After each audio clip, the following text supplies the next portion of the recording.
কান্না করো না পল্টুদা, যা হয়েছে সব ভুলে যাও।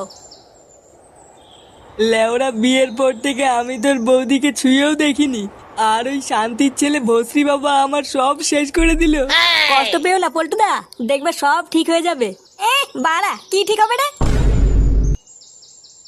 আমি লেওড়াই চোদনাকে কতবার বলেছি বউকে একটু হানিমুনে নিয়ে যা।